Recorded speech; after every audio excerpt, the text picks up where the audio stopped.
여러분 안녕하세요. 백세 사연집입니다. 오늘 제가 여러분께 들려드릴 이야기는 정말 특별합니다. 70세에 인생이 완전히 바뀐 한 남자의 이야기인데요. 혹시 여러분 중에 70세에 주유소 사장하시는 분 계신가요? 저는 지금 새벽 6시에 출근하여 작업복으로 갈아입습니다. 자식들은 당장 문 닫으라고 하고, 은행은 빚 못 갚으면 압류하겠다고 하고, 무릎에서는 비명이 터져나오고, 손은 갈라져서 피가 나지만 그래도 저는 매일 아침 주유소 문을 엽니다. 그런데 말입니다. 95세 어머니가 제 손에 쥐어주신 낡은 봉투 하나가 제 인생을 송두리째 바꿔놓으십니다. 그 봉투 안에 뭐가 들어있었는지, 어떻게 제가 절망의 끝에서 희망을 찾게 됐는지 지금부터 천천히 들려드리겠습니다. 제 이름은 김영수. 올해 나이 70입니다. 평생을 성실하게만 살아왔습니다. 남들 놀 때 이랬고, 남들 쉴 때도 이랬습니다. 그렇게 40년 가까이 주유소를 운영해왔습니다. 한때는 정말 잘 나갔습니다. 하루 매출이 500만 원씩 나올 때도 있었어요. 주말이면 주유하려고 차들이 줄을 서고, 기름집 사장님 소리 들으며 어깨에 힘 좀 주고 살았던 시절이 있었습니다. 동네 사람들이 저를 보며 부러워했고, 자식들한테도 떳떳한 아버지였습니다. 그런데 세상이 변했습니다. 언제부턴가 거리에 전기차들이 하나둘씩 보이기 시작하더니 이제는 전용 번호판 단차들이 소리 없이 미끄러져 다닙니다. 그 광경을 볼 때마다 가슴 한구석이 서늘해집니다. 여러분, 솔직히 말씀드릴게요. 지금 제 주유소 하루 매출이 얼마인지 아세요? 80만 원입니다. 한때 500만 원씩 벌던 주유소가 이제는 80만 원도 간신히 채웁니다. 그것도 잘 나오는 날이 그렇다는 겁니다. 못 나오는 날은 50만 원도 안 돼요. 거기서 기름값 빼고, 전기세 빼고, 관리비 빼고 나면 손에 쥐어지는 돈이 얼마나 되겠습니까? 사양산업, 이 네 글자가 제 주유기마다 그림자처럼 드리워져 있습니다. 새벽에 일어나 주유소 문을 열면 가장 먼저 하는 일이 주유기 손잡이를 닦는 겁니다. 사실 닦지 않아도 될 만큼 깨끗해요. 손님이 없으니까요. 문 연 지 1시간이 지나도 들어오는 차가 한두 대뿐입니다. 어느 날 오랜만에 들른 단골 손님이 물으시더라고요. 사장님, 직접 하세요? 직원은 어디 갔어요? 저는 그저 허허 웃으며 대답했습니다. 운동 삼아 제가 하는 게 편해요. 하지만 그 웃음 뒤에는 차마 내뱉지 못한 쓴물이 삼켜져 있습니다. 직원을 구하고 싶지 않은 사장이 어디 있겠습니까? 구인 광고를 올린 지 벌써 석 달째입니다. 젊은 사람들은 힘들고 기름 냄새 난다고 오지도 않고요. 가끔 오는 사람들은 최저임금의 주유수당까지 꼼꼼히 따집니다. 계산해보니까 직원 한 명 쓰려면 한 달에 250만 원은 나가야 하더라고요. 지금 제 매출로는 직원 월급 주고 나면 제가 먹고 살 돈이 안 남습니다. 그래서 결국 70세 사장인 제가 스스로 직원이 되기로 했습니다. 왜 셀프 주유소를 하지 않느냐고요. 물론 셀프 주유기를 배치했지만 인력이 필요한 부분은 여전했습니다. 아침에 주유소 문 열고 기름 넣어주고 세차기계 돌리고 화장실 청소하고 편의점 물건 정리하고 이 모든 걸 혼자 다 합니다. 하루 종일 서 있다 보면 무릎이 비명을 지릅니다. 젊었을 때 다친 무릎인데 나이 들어서 더 심해졌어요. 저녁 때쯤 되면 계단 오르는 것도 힘들 정도입니다. 손은 또 어떻고요? 기름 묻은 주유기 잡고 차 닦고 매일 손을 씻어도 손끝이 갈라지고 피가 맺힙니다. 겨울엔 더 심해서 장갑을 껴도 따갑습니다. 그래도 전 장갑을 벗을 수가 없어요. 손님한테 인사할 때 손이라도 깨끗해 보여야 하니까요. 퇴근하고 집에 와서 사무실 책상 위에 놓인 장부를 펼치면 온통 빨간 글씨뿐입니다. 적자, 적자, 또 적자입니다. 대출이자는 무섭게 오르는데 매출은 반토막이 났어요.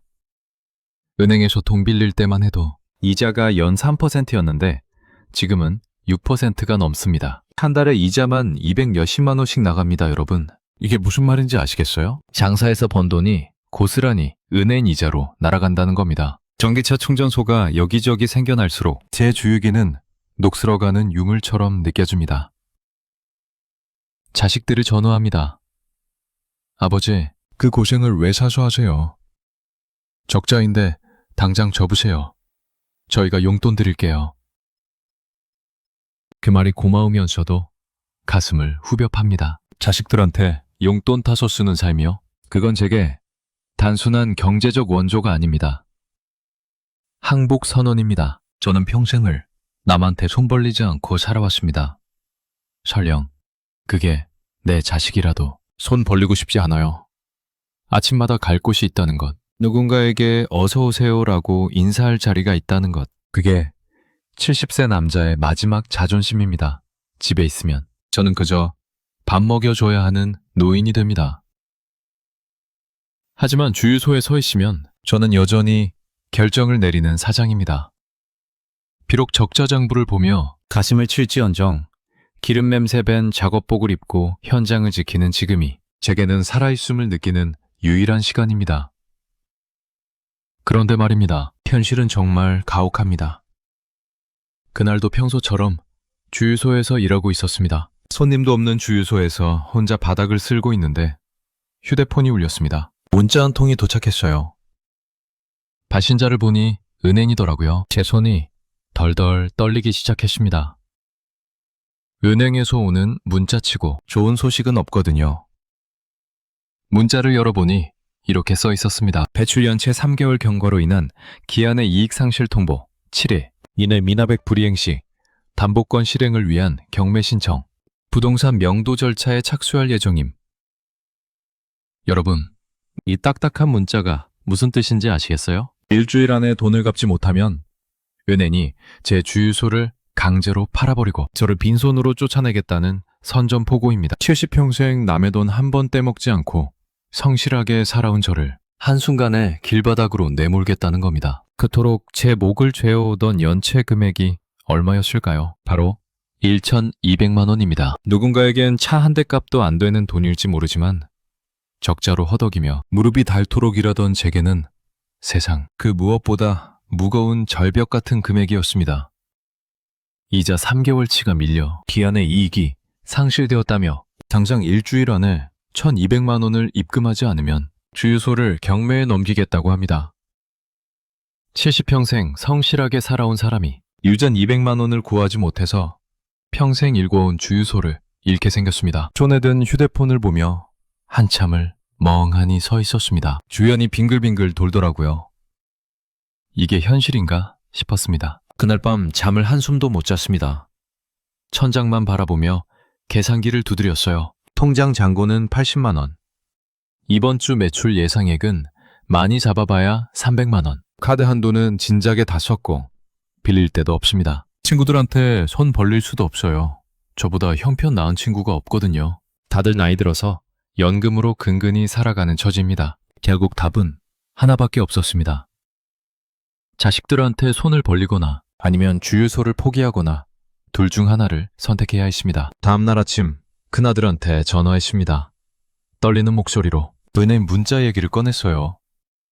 아들 반응이 뭐였는지 아세요? 아버지, 그러니까 진작 접으라고 했잖아요. 이제 그만하세요.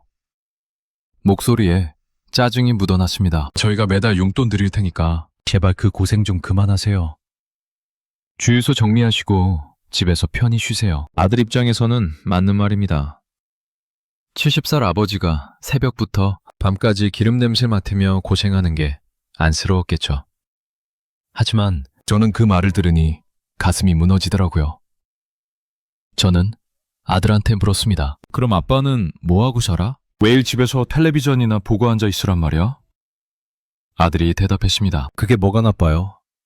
아버지 나이에 그게 정상 아니에요? 다른 어르신들 다 그렇게 사세요. 여행도 다니시고 취미생활도 하시고. 저는 더 이상 말을 잇지 못했습니다. 아들은 이해하지 못하는 겁니다. 아버지한테 주유소가 어떤 의미인지, 매일 아침 일어나서 갈 곳이 있다는 게 얼마나 중요한지 절대 모릅니다. 용돈 타서 쓰는 삶. 그건 제게 살아있는 게 아니에요. 그저 숨만 쉬고 있는 겁니다. 전화를 끊고 주유소로 나갔습니다. 여전히 손님은 없었고 텅 빈 주유소에 저 혼자만 덩그러니 서 있었습니다. 갑자기 옆 동네 주유소 생각이 났어요. 거기 사장님도 저랑 비슷한 나이였는데 석 달 전에 문 닫았습니다. 마지막 날 그분을 만났을 때 얼굴이 기억납니다. 완전히 늙어버린 얼굴이었어요. 저한테 이렇게 말씀하시더라고요. 김 사장님, 나는 이제 갈 곳이 없어요. 매일 뭐 하고 살아야 할지 모르겠어요. 그 주유소 자리에는 지금 카페가 들어섰습니다. 젊은 사람들이 커피 마시며 웃고 떠드는 모습을 볼 때마다 가슴이 먹먹해집니다. 저도 곧 저렇게 되는 건가? 주유소 문 닫고 집에 틀어박혀서 하루하루 시간이나 때우며 사는 건가? 생각만 해도 숨이 막힙니. 무릎이 아파도 손이 갈라져도 적자가 나도 저는 이 자리를 지키고 싶습니다. 이게 제 마지막 자존심이거든요. 그런데 은행은 7일 안에 답을 내라고 합니다. 1,200만 원을 갚지 못하면 주유소는 은행 거고 그럼 저는 설 곳을 잃는 겁니다. 그날 오후 몸은 천근만근이었지만 저는 또 다른 길을 나섰습니다. 요양원으로 가는 길이었어요. 이 요양원은 어머니가 입소하기 오래전 20년 전부터 봉사를 다녔던 곳이고 지금은 95살 어머니가 계신 곳입니다. 기름 냄새를 씻어내려고 애써 샤워하고 깨끗한 옷으로 갈아입었지만 손톱 밑에 깊게 박힌 검은 기름때는 쉽게 지워지지 않았습니다. 거울을 보니 백발이 성성한 70노인이 서 있었어요. 눈 밑은 퀭하니 꺼지고 주름은 깊게 패였습니다. 저도 이제 늙었구나 실감했습니다. 요양원 문을 열고 들어서니 복도에서 원장님이 저를 보고 반갑게 인사하셨습니다. 그런데 뭔가 표정이 이상했어요. 평소와 다르게 조심스럽게 저를 복도 한쪽으로 데려가시더니 작은 목소리로 물으셨습니다. 김 선생님, 혹시 어머님이 지난주에 변호사를 대동하고 상담하신 걸 아세요? 저는 깜짝 놀랐습니다. 변호사요? 95살 어머니가 무슨 일로 변호사를 만나신 거죠? 원장님이 말씀하셨어요. 저도 자세한 건 모르겠는데 며칠 전에 양복 입은 분이 오셔서 어머님과 1시간 정도 상담하시고 가셨어요. 명함을 주고 가셨길래 봤더니 법무법인 변호사더라고요. 머릿속이 하얘졌습니다. 어머니가 변호사를 만나다니요. 혹시 어디 아프신 건 아닐까? 유언장이라도 쓰시려는 건 아닐까? 온갖 생각이 다 들었습니다. 원장님한테 겨우 고맙다는 인사를 하고 어머니 방으로 향했습니다. 복도를 걸어가는 내내 가슴이 두근거렸어요. 뭔가 심상치 않았습니다. 어머니 방문 앞에 섰을 때 손잡이를 잡은 제 손이 떨리고 있었습니다. 문을 열고 들어가니 어머니는 침대에 단정히 앉아 계셨습니다. 저를 보시더니 환하게 웃으시며 손을 내미셨어요. 왔구나 내 아들. 고생 많았다. 어머니의 마디 굵은 손이 제 거친 손을 꼭 잡으셨습니다. 그 순간 저는 눈물이 핑 돌았어요. 70살 먹은 아들이 95 어머니 앞에서는 여전히 어린아이가 됩니다. 어머니, 저 괜찮아요. 걱정 마세요. 겉으로는 태연한 척했지만 어머니는 다 아시는 겁니다. 제 눈빛만 봐도 지금 제가 얼마나 힘든지, 얼마나 무거운 짐을 지고 있는지 다 익으시는 거예요. 어머니가 제 손을 쓰다듬으시며 물으셨습니다. 주유소 일은 좀 어떠냐? 많이 힘들지? 저는 고개를 저었습니다. 아니에요, 어머니. 괜찮아요. 손님도 제법 오고 장사도 잘 돼요. 거짓말이었습니다. 어머니한테 걱정 끼치고 싶지 않았거든요. 하지만 어머니 눈에는 눈물이 고여 있었습니다. 그 젖은 눈망울이 저를 가만히 바라보고 계셨어요. 아들아, 너무 무리하지 말거라. 네 몸이 제일 중요하다. 어머니의 목소리가 떨렸습니다. 그날 저는 요양원에서 평소처럼 봉사활동을 했습니다. 70세 노인이 더 나이 드신 어르신들을 돕는 풍경이었죠. 휠체어를 밀어드리고 말동무가 되어드리고 고장난 의자도 고쳐드렸습니다. 주유소에서 적자장구 보며 쌓인 스트레스가 이상하게도 이곳에서 남을 돕다 보면 조금씩 씻겨나갑니다. 한 할머니가 제 손을 잡으시며 말씀하셨어요. 어머니가 자네 자랑 정말 많이 하시더라. 효자 아들 두셔서 복 받으신 거라고 다들 그러세요. 봉사를 마치고 집으로 돌아오는 길이었습니다. 몸은 부서질 것 같았지만 마음은 묘하게 차올랐어요.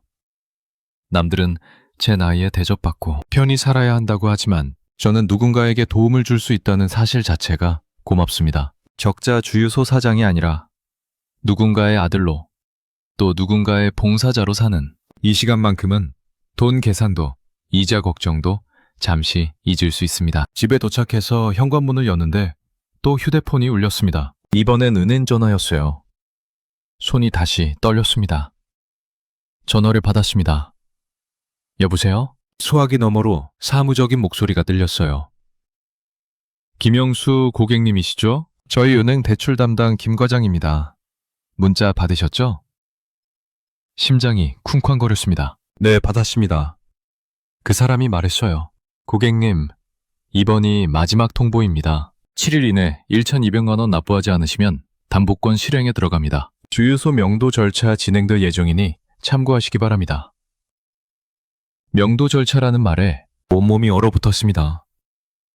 그건 쫓겨난다는 뜻이잖아요. 저는 떨리는 목소리로 물었습니다. 과장님, 일주일만 더 시간을 주실 수 없을까요? 제가 방법을 찾아볼게요. 제발 부탁드립니다. 그 사람은 단호하게 말했어요. 고객님, 이미 3개월이나 연체하셨잖아요. 본사에서도 더 이상 기다릴 수 없다고 합니다. 죄송합니다. 뚝 끊겼습니다. 소화기를 든 채로 한참을 멍하니 서 있었어요.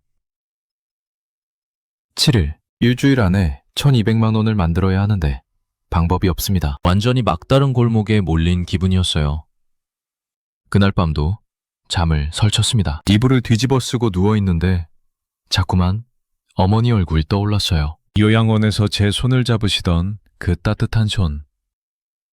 눈물 고인 눈망울. 그리고 원장님이 했던 말. 어머니가 변호사를 만나셨다고요? 도대체 무슨 일이실까? 혹시 어머니가 제 형편을 아시고 뭔가 준비하고 계신 건 아닐까? 아니야, 95살 어머니가 무슨 돈이 있겠어. 온갖 생각이 머릿속을 복잡하게 만들었습니다. 다음날 아침, 주유소 문을 열고 평소처럼 일을 시작했습니다. 주유기를 닫고 바닥을 쓸고 편의점 진열대를 정리했어요. 그런데 일을 하면서도 머릿속은 온통 은행 생각뿐이었습니다. 7일, 이제 6일 남았어요. 6일 안에 1,200만 원을 만들지 못하면 이 주유소는 경매에 붙여지게 되는 겁니다. 40년 가까이 지켜온 이 자리를 새벽같이 일어나 문 열고 밤늦게까지 지킨 이 공간을 빼앗기는 겁니다. 점심때쯤 됐을까요? 단골 할아버지 한 분이 오셨어요. 사장님, 기름 한번 넣어주소. 제가 반갑게 인사하고 주유기를 들었습니다. 할아버지가 차에서 내리시더니 저를 물끄러미 보시더라고요.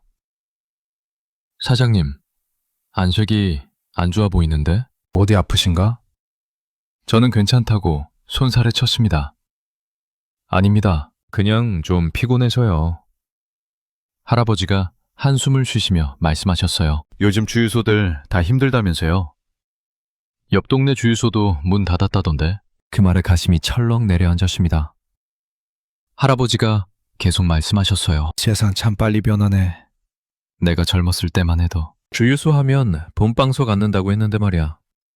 지금은 전기차 시대라잖아. 사장님도 이참에 업종 전환 같은 거 생각해 보시오.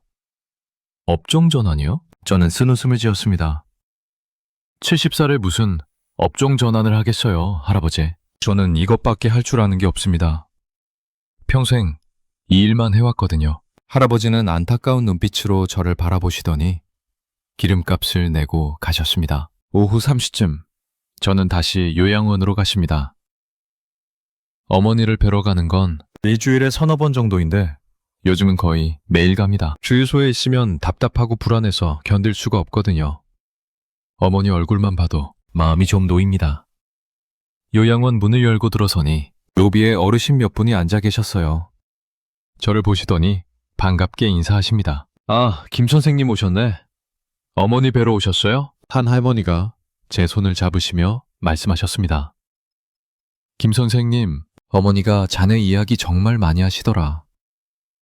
평생 효자로 살았다고. 주유소하면서 고생 많이 한다고 그러시면서 눈물을 글썽이시더라고. 제 가슴이 뜨끔했습니다.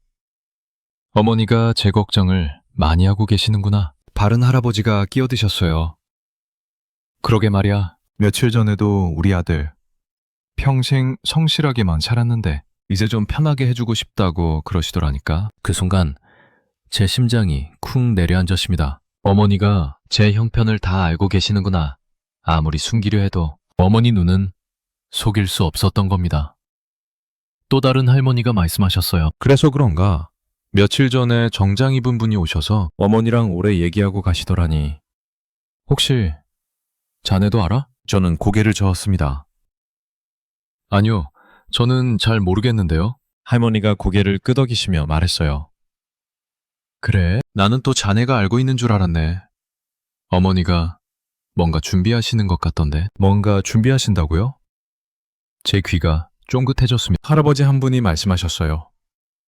나도 그날 복도에서 봤는데 어머니가 서류뭉치 같은 거 보시더라고. 변호사인지 뭔지 아는 사람이랑 진지하게 얘기하시고 우리가 뭐냐고 물어봐도 그냥 웃기만 하시고 말씀 안 하시더라니까. 서류뭉치요. 변호사요. 저는 점점 더 궁금해졌습니다. 어머니가 도대체 무엇을 준비하고 계신 걸까요?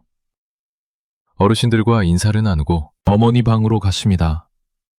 문을 노크하고 들어가니 어머니는 창가에 앉아 밖을 보고 계셨어요.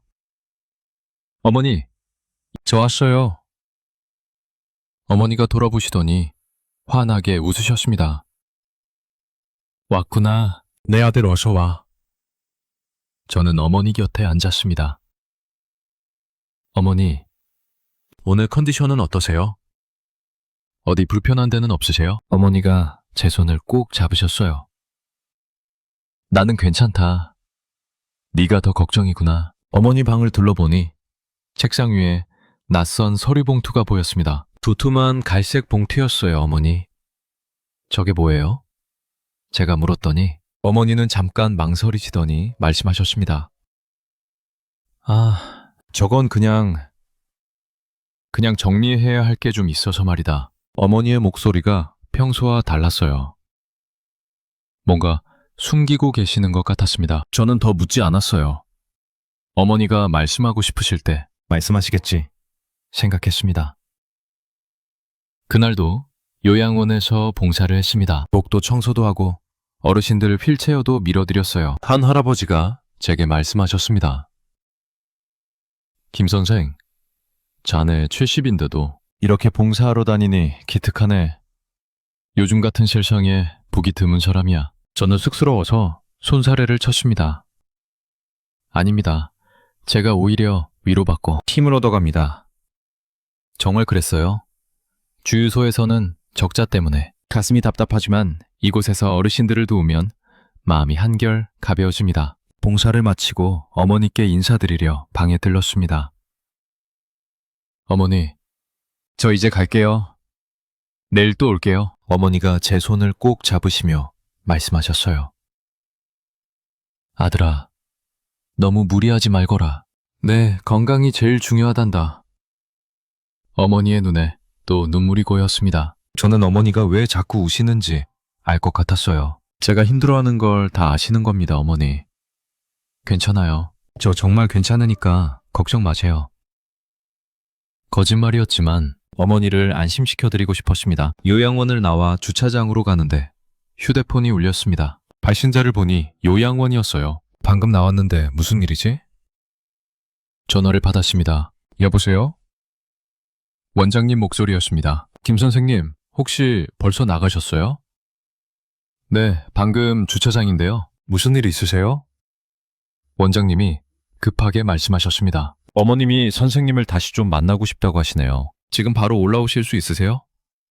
뭔가 중요한 얘기가 있으신 것 같아요. 저는 다시 요양원으로 뛰어 올라갔습니다. 엘리베이터가 너무 느리게 느껴져서 계단으로 뛰어 올라갔어요. 70살 무릎이 비명을 질렀지만 신경 쓸 겨를이 없었습니다. 어머니한테 무슨 일이 생긴 건 아닐까? 갑자기 편찮으신 건 아닐까? 온갖 걱정이 다 들었어요. 숨을 헐떡이며 어머니 방문 앞에 섰습니다. 노크를 하고 문을 열었어요. 어머니, 저 왔어요. 무슨 일이세요?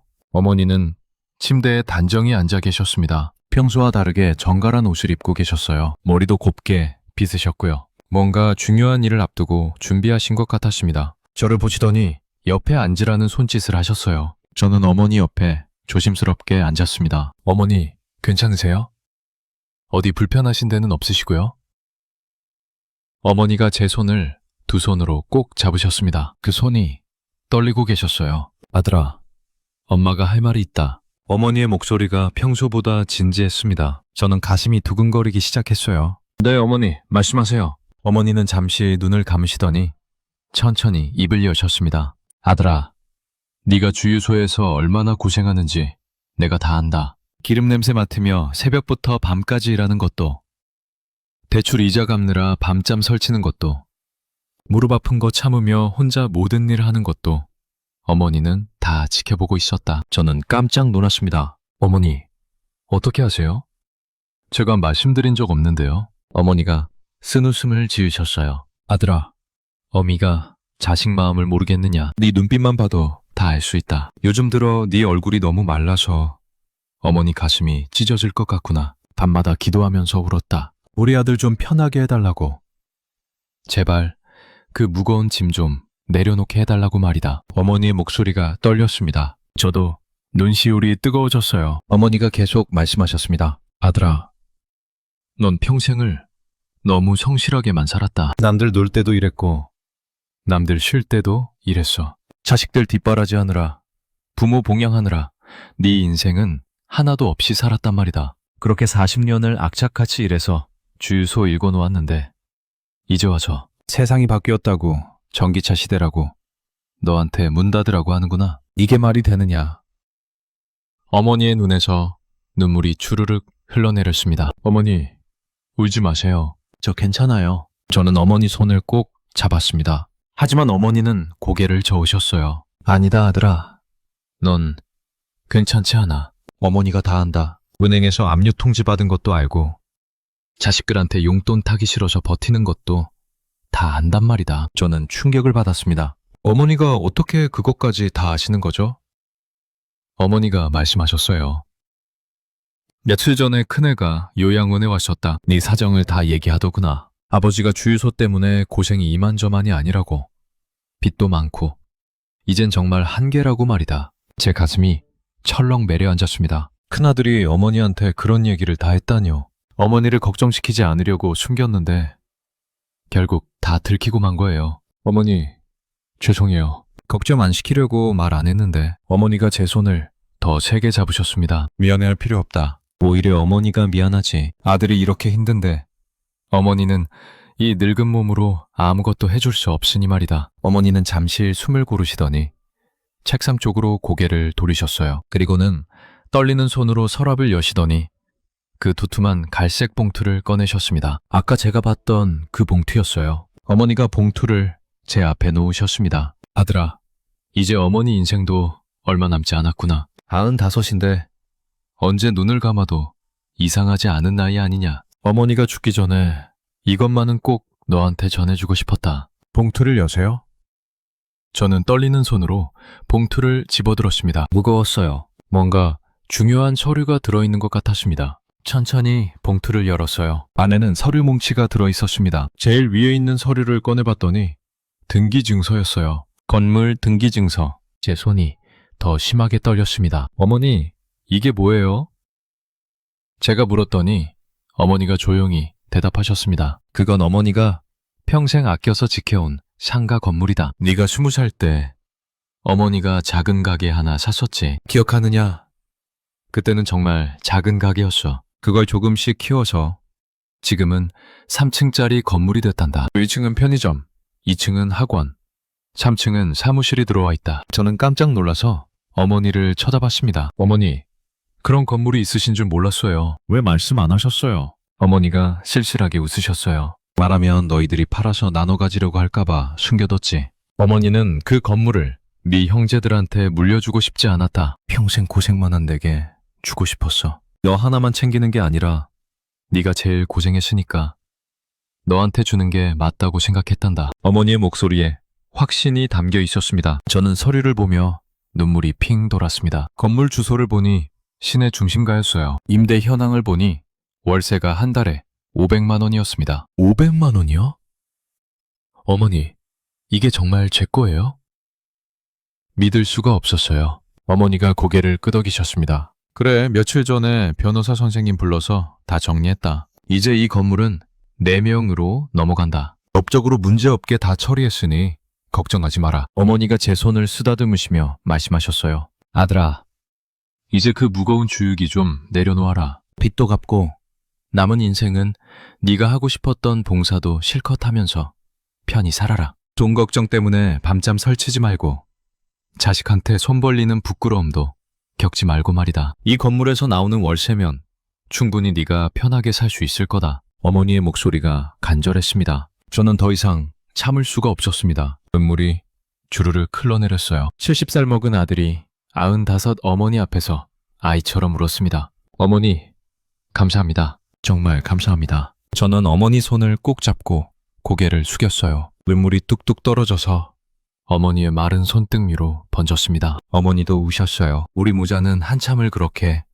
손을 잡고 울었습니다. 한참 후에야 저는 정신을 차렸어요. 어머니, 그런데 이렇게 큰 재산을 저한테만 주시면 형제들이 뭐라 하지 않을까요? 어머니가 단호하게 말씀하셨습니다. 상관없다. 어머니 재산은 어머니가 주고 싶은 사람한테 주는 거다. 큰애는 사업 잘 되고 있고 작은 애는 회사 다니며 월급 받잖니. 너만 유독 힘들게 사는구나. 평생 효도만 하고 성실하게만 살았는데 이제 와서 주유소 빼앗긴다는 게 말이 되느냐. 어머니는 그게 억울해서 못 참겠다. 여러분, 그 순간 저는 깨달았습니다. 어머니가 주신 건 단순한 재산이 아니었어요. 그건 제 70년 인생에 대한 인정이었습니다. 네가 헛되이 살지 않았다. 네 성실함이 빛나는 거다. 이제 좀 쉬어도 된다는 어머니의 허락이었던 거예요. 평생을 효자로 살았고 성실한 사장으로 살았는데 세상은 저를 사양산업이라고 손가락질했습니다. 전기차 시대에 뒤처진 늙은이라고 비웃었어요. 하지만 어머니는 다갔습니다. 어머니는 제가 얼마나 열심히 살아왔는지 다 알고 계셨고 그걸 인정해 주셨어요. 어머니, 정말 감사합니다. 평생 이 은혜 잊지 않겠습니다. 고맙긴 뭘 고마워하니. 네가 그동안 어머니한테 해준 게 얼마나 많은데. 어머니 생각에는 아직도 부족하다. 더 많이 줘야 하는데 이것밖에 없어서 미안하구나. 저는 고개를 저었습니다. 아니에요, 어머니. 이것만으로도 충분합니다. 너무너무 감사해요. 그날 저는 요양원에 나와 차에 앉아서 한참을 울었습니다. 기쁨의 눈물이었어요. 일주일 안에 1,200만 원을 갚아야 한다는 압박감. 주유소를 빼앗길지도 모른다는 두려움. 자식들한테 손 벌려야 하나 하는 고민. 그 모든 게 한순간에 사라졌습니다. 월세 500만 원이면 은행빚도 갚고 생활비도 충분했어요. 더 이상 적자 주유소를 붙들고 고생할 필요가 없었습니다. 저는 휴대폰을 꺼내서 은행에 전화했습니다. 여보세요. 대출 담당 김 과장님이시죠? 저 김영수입니다. 네, 1,200만 원. 내일 당장 입금하겠습니다. 소화기 너머로 놀란 목소리가 들렸어요. 아, 네? 정말이세요? 어떻게 마련하셨어요?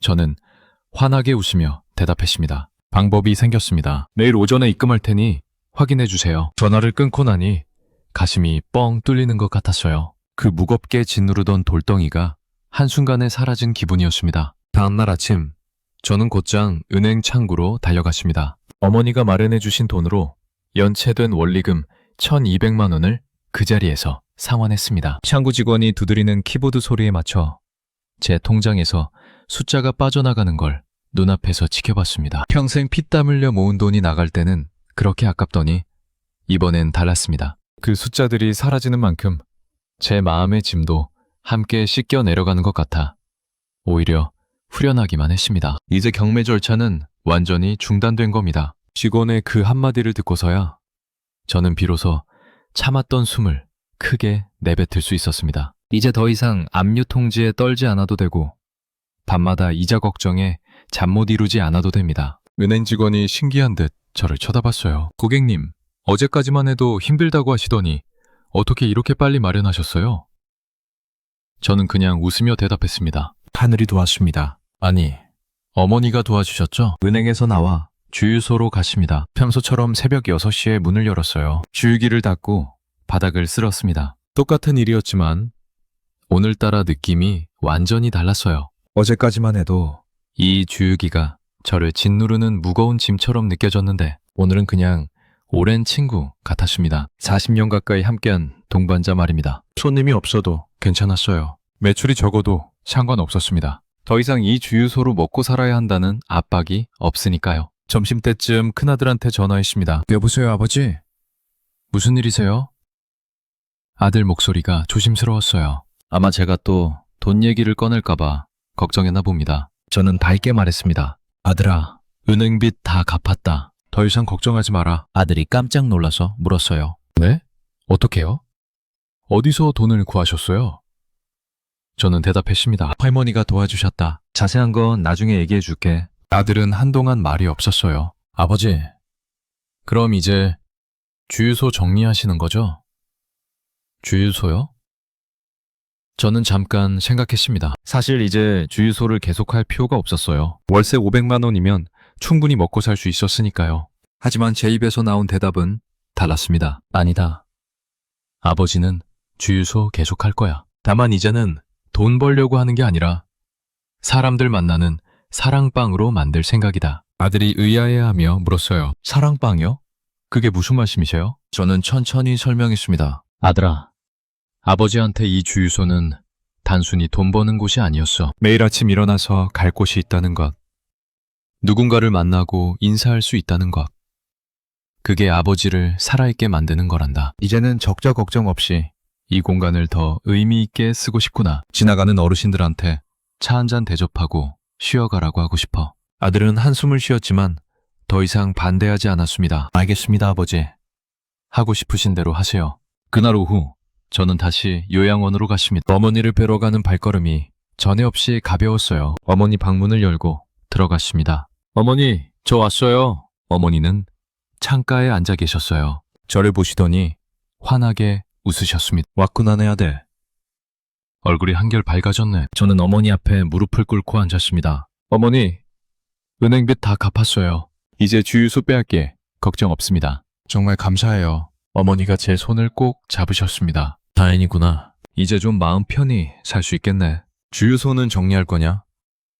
저는 고개를 저었습니다. 아니요, 어머니. 주유소는 계속할 거예요. 다만 이제는 돈 벌려고 하는 게 아니라 제가 진짜 하고 싶었던 일을 할 겁니다. 사람들 만나고 봉사하고 나누는 공간으로 만들 거예요. 어머니가 흐뭇하게 웃으셨습니다. 그래. 그게 네 길이구나. 어머니가 항상 바랐던 거란다. 네가 돈 때문에 고생하지 않고 네 하고 싶은 일 하면서 사는 거 말이다. 여러분, 그날부터 제 인생이 완전히 바뀌었습니다. 주유소는 여전히 새벽 6시에 문을 열지만 이제는 그 의미가 달라졌어요. 손님이 적어도 상관없습니다. 오히려 손님이 없을 때 동네 어르신들이 들러서 차 한잔 마시고 가세요. 처음에는 어리둥절해 하시더니 이제는 단골이 되셨어요. 주유소 한쪽에 간이 의자랑 테이블을 놓고 커피랑 차를 준비해뒀습니다. 어르신들이 오시면 반갑게 맞이하고 도란도란 얘기를 나눕니다. 한 할아버지가 물으셨어요. 사장님, 이렇게 공짜로 커피 주시면 손해 아니에요? 저는 웃으며 대답했습니다. 손해가 아니라 제가 행복합니다. 어르신들 얼굴 보는 게 저한테는 큰 기쁨이에요. 예전에는 매출만 생각하며 스트레스 받았는데 이제는 사람을 생각하니까 훨씬 마음이 편합니다. 그 할아버지가 고개를 끄덕이시며 말씀하셨어요. 사장님, 인심이 정말 후하시네. 요즘 같은 세상에 이런 분 보기 드물어요. 주유소 매출은 여전히 적습니다. 하루 80만 원, 잘 나와야 100만 원이에요. 하지만 전혀 걱정되지 않습니다. 어머니가 주신 건물에서 나오는 월세 500만 원이면 충분하거든요. 오히려 이제는 주유소가 제 인생에서 가장 행복한 공간이 되었습니다. 기름 냄새가 나고 손은 여전히 거칠지만 마음만큼은 따뜻합니다. 70세에 찾은 진짜 행복이 이런 건가 싶어요. 며칠 전에는 옆 동네에서 주유소 하시는 분이 찾아오셨어요. 김 사장님, 요즘 소문 들었어요. 주유소를 사랑방으로 만들었다면서요. 어떻게 그럴 수 있어요? 매출도 안 나오는데. 저는 그분한테 제 이야기를 들려줬습니다. 95세 어머니가 어떻게 저를 구해주셨는지. 이제는 돈이 아니라 사람을 생각하며 산다는 것을 말입니다. 그분은 부러운 눈빛으로 저를 보시더니 말씀하셨어요. 사장님은 복 받으셨네요. 어머니도 대단하시고 사장님도 훌륭하세요. 여러분, 제가 오늘 이 이야기를 들려드리는 이유가 있습니다. 혹시 여러분 중에 저처럼 힘든 시간을 보내고 계신 분 계신가요? 사양산업이라고 손가락질 받으며 하루하루 버티고 계신가요? 자식들한테 손 벌리기 싫어서 이를 악물고 버티시나요? 제가 감히 말씀드립니다. 포기하지 마세요. 평생 성실하게 사신 분들은 반드시 보상받습니다. 제가 그 증거입니다. 저는 70살에 인생이 바뀌었습니다. 어머니가 건네주신 건 단순한 건물 증서가 아니었어요. 그건 너의 평생이 헛되지 않았다는 인정이었고, 이제 좀 쉬어도 된다는 허락이었습니다. 세상은 저를 사양산업이라고 비웃었지만 어머니는 달랐어요. 어머니는 제가 얼마나 성실하게 살아왔는지 다 알고 계셨고 그걸 인정해 주셨습니다. 여러분, 부모님이 살아계실 때 효도하세요. 저는 평생 효도하며 살았고 그 덕분에 70살에 이런 큰 사랑을 받았습니다. 부모님은 자식이 힘들 때 마지막 힘을 다해 도와주시는 분들입니다. 제 어머니가 그러셨듯이 말입니다. 그리고 아무리 힘들어도 성실함만은 잃지 마세요. 성실하게 산 세월은 절대 배신하지 않습니다. 언젠가는 빛을 발하게 되어 있어요. 지금 이 이야기를 듣고 계신 여러분, 혹시 공감이 되신다면 좋아요 버튼 꼭 눌러주세요. 그리고 구독 버튼도 눌러주시면 감사하겠습니다. 백세 사연집에서는 이렇게 여러분의 인생에 힘이 되는 이야기들을 계속 들려드릴 겁니다. 댓글로 여러분의 부모님 사랑 이야기도 들려주세요. 여러분의 효도 이야기, 성실하게 살아온 이야기가 듣고 싶습니다. 저는 오늘도 빨간 작업복을 입고 주유소에 섭니다. 손님이 없어도 괜찮아요. 주머니 사정이 넉넉해진 것보다 마음의 감옥에서 풀려난 자유가 저를 춤추게 합니다. 요양원에 계신 어머니한테 달려가서 이제는 정말 행복하게 잘 살고 있다고 감사하다고 매일 말씀드립니다. 주유소의 사양길은 더 이상 끝이 아니라 새로운 길의 시작이었습니다. 95살 어머니가 70살 아들의 손을 잡고 이끌어준 그 길 위에서 저는 다시 소년처럼 웃습니다. 인생이라는 길고 긴 주유소에서 제가 마지막으로 채운 건 휘발유가 아니었습니다. 바닥나지 않는 어머니의 사랑이었습니다. 그 사랑으로 저는 오늘도 달립니다. 돈이 아니라 사람을 향해, 적자가 아니라 행복을 향해 말입니다. 여러분도 힘내세요. 성실하게 사신 분들에게는 반드시 봄이 옵니다. 제가 그 살아있는 증거니까요. 여러분, 오늘도 행복하시고 건강하세요. 백세 사연집이었습니다. 감사합니다.